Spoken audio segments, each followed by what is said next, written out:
Hi everyone, this is the second video dedicated to our 11-day trip to Iceland. In the first video, I covered the first 6 days of our journey, which took us along the southern part of the island from west to east. Before we begin, I'd like to ask you to leave a like to support my work and subscribe to the channel so you don't miss the upcoming videos. Our 7th day began with a visit to 2 of the country's most impressive waterfalls, Dettifoss and Selfoss. Dettifoss is one of the most powerful waterfalls in Europe.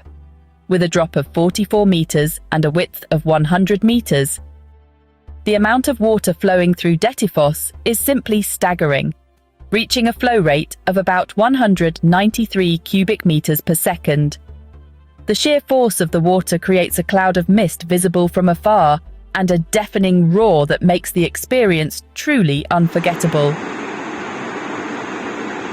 We walked along the well-marked trails that offer different perspectives of the waterfall, allowing us to fully appreciate its grandeur.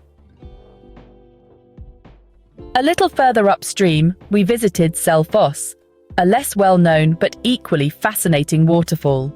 Though not as imposing as Dettifoss, Selfoss is enchanting for its wide array of cascades that plunge into the river below, creating an almost fairy tale-like landscape. In the afternoon, we headed to Hverir, a geothermal area near Lake Myvatn. Hverir is famous for its surreal landscapes, characterized by bubbling mud pools, fumaroles, and colorful solfataras. The pungent smell of hydrogen sulfide permeates the air, almost unbearable for many visitors, but it's part of the unique experience of this place. We walked along the paths that wind between the steaming pools, admiring the vibrant colors of the ground and the impressive geothermal formations. Continuing on, we made a stop at the Myvatn nature baths. These baths, similar to the famous Blue Lagoon, but less crowded and less expensive, offer warm, mineral-rich waters in a charming natural setting. We relaxed in the hot springs, enjoying the view of the surrounding hills. After the relaxing bath, we visited Lake Myvatn, known for its biodiversity and stunning scenery. The lake is surrounded by lava formations, craters, and pseudo-craters, creating a varied and fascinating landscape. Afterward, we headed towards Godafoss, known as the Waterfall of the Gods. This waterfall holds significant historical importance, as it is said that in the year 1000 AD, a local chieftain threw the statues of the pagan gods into the waters of the waterfall after adopting Christianity as Iceland's official religion. Godafoss is 12 meters high and 30 meters wide, with a flow of water that splits into 2 large streams. Seeing the waterfall illuminated by the afternoon sun was thrilling. Finally, we travelled to Akureyri, Iceland's second largest city, and then reached our accommodation, Brunalaug Guest House. Situated in a quiet location, this guest house offered us a cozy refuge for the night. This was also our first evening of strong winds, a weather condition that would accompany us until our departure, fortunately, with the exception of the following day. Our 8th day took us to Husavik, a small town on the northern coast, famous for being one of the best places in the world for whale watching.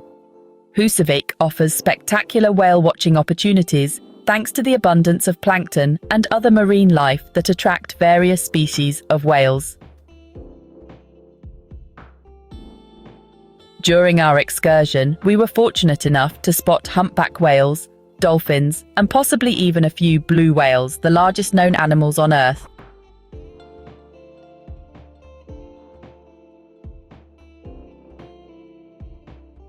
After the excursion, we visited the Whale Museum.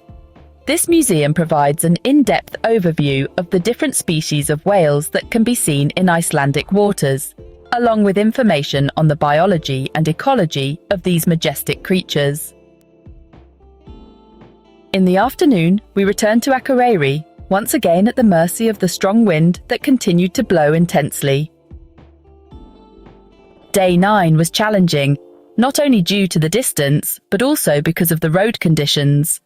We had to navigate gravel roads and fog, requiring a great deal of attention and caution.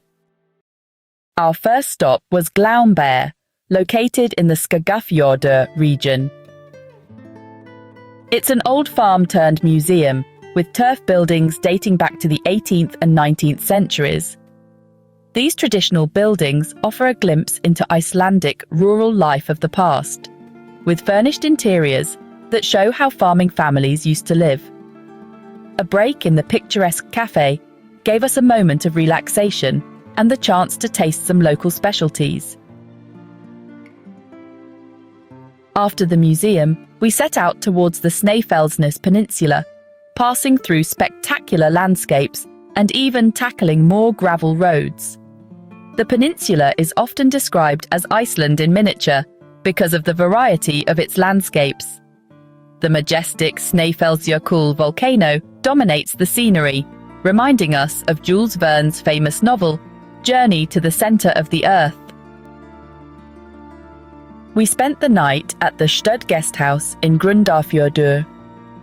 Unfortunately, the day was marked by bad weather, with heavy rain and wind that prevented us from seeing the iconic Kirkjufell mountain. This mountain, standing at 463 meters tall with its distinctive conical shape, is considered one of the most photographed in Iceland.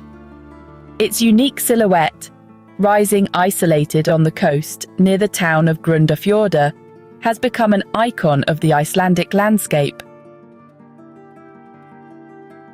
On day 10, we headed to Hellissandur, often referred to as Iceland's street art capital. This small town is famous for its numerous artworks that adorn the walls of its buildings. Strolling through the streets, we were able to admire vibrant and creative murals that reflect the local culture and the natural beauty of the region. As we took in the urban art, we couldn't help but notice the rich bird life in the area. Arctic terns, with their graceful flight and distinctive calls, dominated the skies. These migratory birds, known for making one of the longest journeys in the animal kingdom, nest here during the Icelandic summer, adding a dynamic, natural element to Hellisandur's artistic landscape. After a brief stop, we headed to Ytri-Tunga, a beach famous for being a seal-watching spot. It was fascinating to see these animals up close in their natural habitat, adding another unforgettable moment to our trip. After a day filled with art and nature, we returned to the guest house, tired but satisfied with another day full of unique experiences. Our last day in Iceland began with a short stroll through the town of Grundarfjörður. A stop at the local supermarket, now a ritual of our trip, was a must. Leaving the Snaefellsnes Peninsula, we headed towards Reykjavik. Bad weather accompanied us once again, with relentless rain and wind. We decided to make the most of the adverse weather by visiting the Perlan Museum. Perlan, located on a hill with a panoramic view of Reykjavik, is one of the city's most innovative and fascinating museums. The museum offers interactive exhibits on Icelandic nature, including a replica of an ice cave and a spectacular display on the Northern Lights. We then headed to our hotel in Keflavik. The evening was relaxed, with dinner at a local fast food place. We spent the night at a hotel right across from the airport, ensuring easy and quick access for our return flight the next day. After a peaceful night, we said goodbye to Iceland and its 12-degree weather, ready to return to Italy, where temperatures are around 30 degrees. This is the end of our incredible 11-day journey through Iceland. Despite the inclement weather over the last 3 days, we carry with us precious memories of this land of ice and fire knowing we've experienced an adventure that will forever remain in our hearts. If you enjoyed our story, please leave a like. Share this video to let others discover the wonders of Iceland. And don't forget to subscribe to our channel so you don't miss our next trips and adventures. Thank you all for following our journey. See you next time. Bye.